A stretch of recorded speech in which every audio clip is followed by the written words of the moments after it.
चलिए question number 17 और ये आया है बेटा 6 नंबर की क्वेश्चन। देख रहे हो कैसा क्वेश्चन है।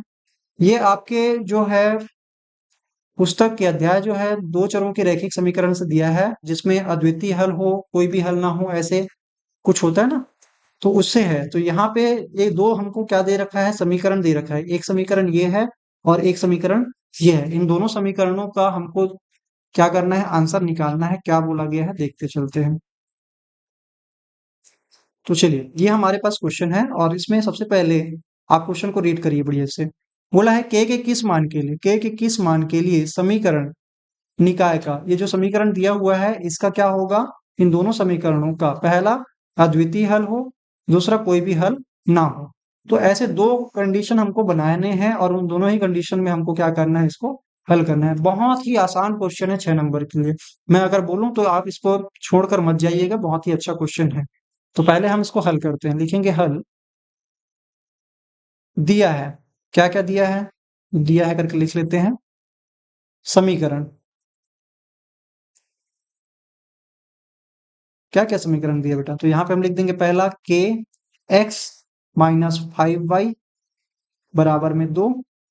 इसको समीकरण नंबर 1 दे देंगे, या इसको एक तरह से दूसरा ये भी बोल सकते हैं। सही ढंग से अगर इसको लिखेंगे तो क्या लिखेंगे, के एक्स माइनस 5y और माइनस का 2 इक्वल टू 0। हम बराबर के उस तरफ क्या रखते हैं, 0 रखते हैं, याद रखना, ठीक है। अब इसको हम बोल देंगे समीकरण नंबर 1। तथा दूसरा क्या दिया है, दूसरा समीकरण हमको दे रखा है ये वाला, है ना।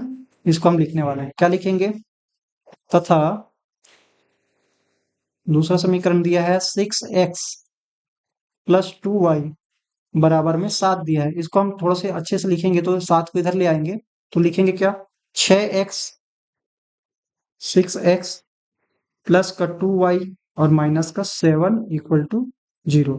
और यहाँ पे इसको लिख देंगे समीकरण नंबर 2। अब समीकरण 1 व 2 की जो है ना, हम मानक समीकरण से क्या करेंगे, तुलना करेंगे।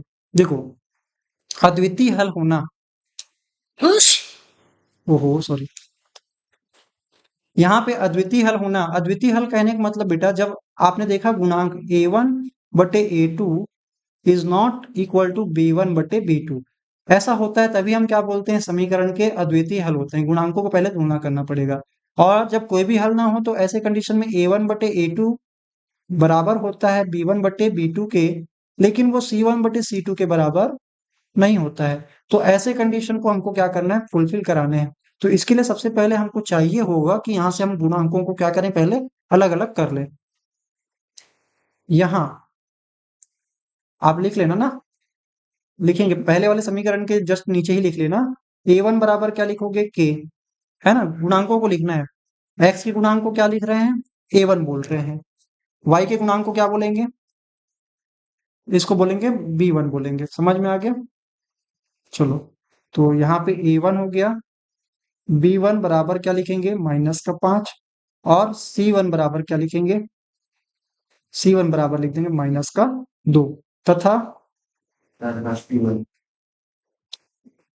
लिखेंगे ना बेटा। यहाँ पे जो चेंज करके लिखे ना उसको लिखते हैं। समझ में आ गया। तो हम समीकरण को देख रहे हैं। और दूसरा हम यहाँ पे क्या बोलने वाले हैं, a2 बराबर क्या हो जाएगा 6, और b2 बराबर क्या हो जाएगा 2, और c2 बराबर क्या हो जाएगा माइनस का 7। क्लियर है। अब इनको बस इन्हीं तुलना में पहला कंडीशन हम लेंगे। पहला कंडीशन जो प्रश्नानुसार आप बोलेंगे, अकॉर्डिंग टू क्वेश्चन, प्रश्नानुसार, प्रश्नानुसार अकॉर्डिंग टू क्वेश्चन हमारे पास क्या बोला गया है, अद्वितीय हल हो, अद्वितीय हल हो तब क्या होता है, अद्वितीय हल हो तब, ये सारा कुछ को हम लिख देंगे सेम टू सेम। ये जो लिखा हुआ है यहाँ पे, इसको हम क्या करेंगे, यहाँ पे लिख लेंगे। ठीक है, समझ आया। अब ये अद्वितीय हल होगा तो हमको इस क्राइटेरिया को क्या होना पड़ेगा, पूरा होना पड़ेगा। तो a1 की जगह मैं क्या लिखने वाला हूँ, k बटे a2 की जगह में क्या रखूंगा 6, बराबर नहीं होना चाहिए। b1 की जगह में रखूंगा माइनस का 5, और B2 के जगह में रखूंगा प्लस का 2। ठीक है, अब इसको जब आप हल करेंगे, चलो इसको मैं थोड़ा सा ऊपर खिसका देता हूँ। इसको जब आप हल करेंगे तो k is not equal to, अब 6 जो उधर आके 5 के साथ क्या हो जाएगा बेटा, गुना हो जाएगा। अपने को k निकालना है ना, तो हम k के साथ जो भी है गुना में या भाग में उसको हटा देंगे। तो यहाँ पे k के साथ भाग में 6 है, उसको उधर ले जाएंगे तो क्या बन जाएगा, गुना में। तो यहाँ पे माइनस का 5 गुना क्या करेंगे, 6 बट्टे में क्या हो जाएगा, 2। तो k बराबर नहीं होना चाहिए 5 दूनी 10, ये कट जाएगा, सॉरी ये कट जाएगा, 2 एकम 2 और 2 तिया में 6, तो 3 पंचे हो जाएगा 15। तो k बराबर -15 नहीं होना चाहिए। अगर k बराबर -15 नहीं होगा तो हमको क्या मिल जाएगा, एक अद्वितीय हल मिलेगा। लिखेंगे अतः k बराबर -15 होने पर ही, -15 होने पर, k बराबर नहीं होने, ये देखो ये जो साइन है ना, नहीं पहले से बोल रहा है, तो इसलिए अपन को अलग से नहीं लिखने की जरूरत नहीं है। क्या हो गया, समझ में आ गया मैं क्या बोलना चाह रहा हूँ। तो यहाँ पे पहले ही बोल रहा है k जो है किसके, -15 के बराबर नहीं होने पर क्या बोलेंगे, अद्वितीय हल, अद्वितीय हल प्राप्त होंगे, प्राप्त होंगे। पहला समझ में आ गया, ये पहला आंसर है। दूसरा, इन्होंने 2 पॉइंट दिए हैं, अगर आपने इतना हल कर दिया तो आपका यहाँ पे 3 नंबर हो जाता है। दूसरा इन्होंने बोला है बेटा, क्या बोला है, जब कोई भी हल ना हो, जब कोई भी हल ना हो तो हमारे ये कंडीशन को क्या होना चाहिए, फुलफिल होना चाहिए। समझ में आ रहा है, तो लिखते हैं दूसरा। तो यहाँ पर हम लिखने वाले हैं दूसरा,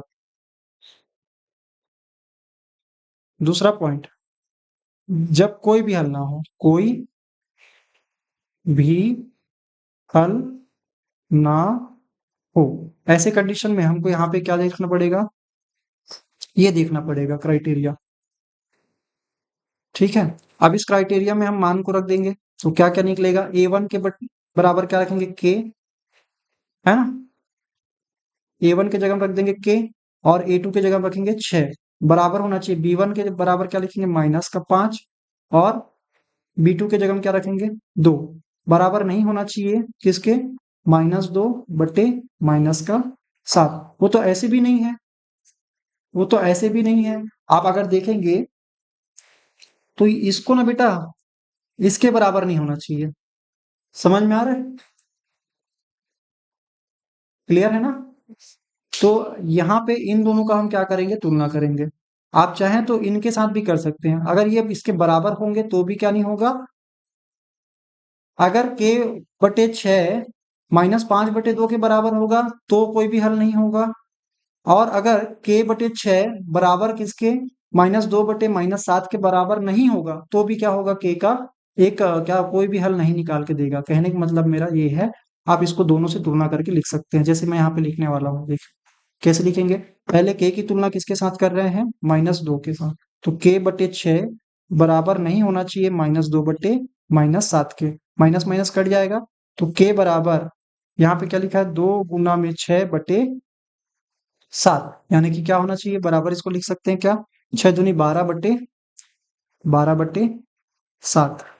पहला कंडीशन ये हो गया, अगर आप ये भी करेंगे तो भी सही है, नहीं तो आप इन दोनों को आपस में तुलना करेंगे तो भी सही है। जैसे हम लिखेंगे k बटे 6, ठीक है, बराबर -6 बटे 2, तो k का मान क्या निकल आएगा, 6 से कट जाएगा 2, सॉरी 5 यहाँ पे, सॉरी यहाँ पे मुझे लिखना पड़ेगा 5। ठीक है, ये 5 है, तो 2 के पारे में अभी ये जो 6 है, -5 गुना में क्या आ जाएगा, 6 बटे में क्या है, 2। अब इसको काटेंगे, 2 एकम 2, 2 तिया 6, अब 3 का पहाड़ा 15, 5 बार करेंगे तो क्या हो जाएगा, 15, तो k बराबर क्या आ जाएगा, -15। अगर k बराबर -15 आ जाता है, देखो इस बार बराबर कटा नहीं है, तो अगर k बराबर -15 होगा तो कोई भी हल नहीं होगा। आप इसको लिख सकते हैं अतः, यहाँ पे अगर मैं लिखना चाहूँ तो कैसे लिखूंगा,